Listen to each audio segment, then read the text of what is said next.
K Shailaja ടീച്ചർക്കെതിരെയുള്ള cyber ആക്രമണവുമായി ബന്ധപ്പെട്ട കാര്യമാണ് സൂചിപ്പിക്കുന്നത്.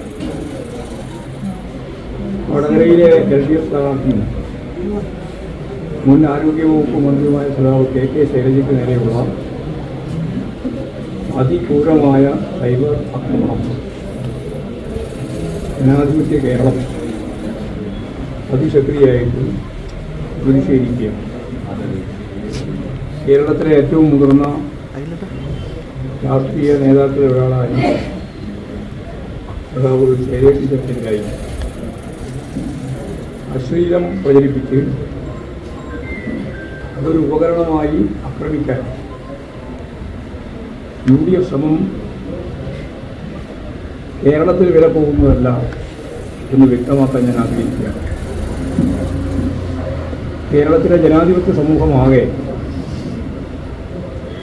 ശൈലജ ടീച്ചർക്കൊപ്പം അണിനിരക്കുമെന്ന കാര്യത്തിൽ സംശയമില്ല. കുടുംബ ഗ്രൂപ്പുകളിൽ ഉൾപ്പെടെ എത്ര ഹീനമായ പ്രചരണമാണ് ഒരു രാഷ്ട്രീയ നേതാവിനെതിരായി നടത്തുന്നത് എന്ന് വളരെ ഗൗരവപൂർവം കാണേണ്ടതാണ്. ഇത് UDF നേതൃത്വമോ സ്ഥാനാർത്ഥിയോ അറിയാതെ നടക്കുന്ന ഒന്നല്ലെന്ന് വളരെ വ്യക്തമാണ്. സ്ഥാനാർത്ഥി തന്നെ വ്യക്തമാക്കിയത് വ്യക്തിപരമായി താൻ മോർഫിംഗ് ഒന്നും ഇതുവരെ നടത്തിയിട്ടില്ല എന്നാണ്. എന്നാൽ അദ്ദേഹം ഇതിനായി പ്രത്യേക സംഘത്തെ തന്നെ വടകരയിൽ ഇറക്കിയിട്ടുണ്ട്. എൻ്റെ വടകര KL18 എന്ന ഇൻസ്റ്റഗ്രാം പേജിലാണ്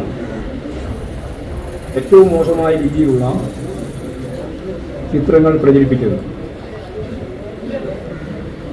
കുടുംബ ഗ്രൂപ്പുകളിലേക്ക് മോർഫ് ചെയ്ത ചിത്രങ്ങൾ അയക്കുകയും വളരെ മോശമായ രീതിയിൽ പ്രചരിപ്പിക്കുകയും ചെയ്യുകയാണ് ഉണ്ടായത്.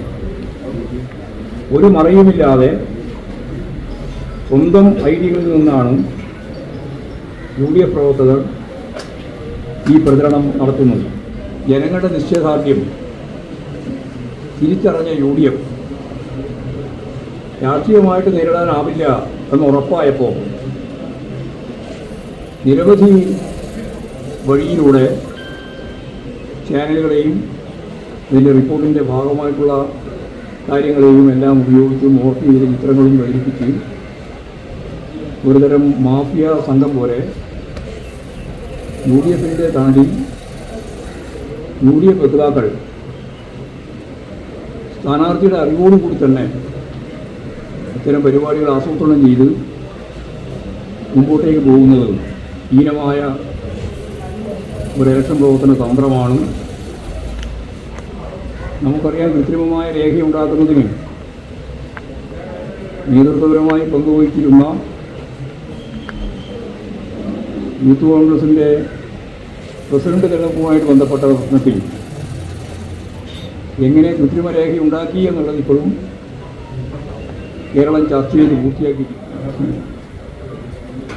UDFിൻ്റെ പൂർണ്ണമായ പിന്തുണയും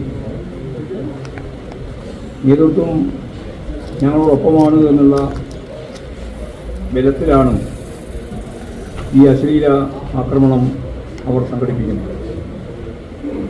അടിയന്തരമായി ഇത്തരം അശ്ലീല ആക്രമണങ്ങൾ അവസാനിപ്പിക്കണമെന്നും അതിന് UDF തന്നെ നേതൃത്വപരമായ പങ്കുവഹിക്കണമെന്നും ഈ സന്ദർഭത്തിൽ ഞാൻ ആവശ്യപ്പെടുകയാണ്.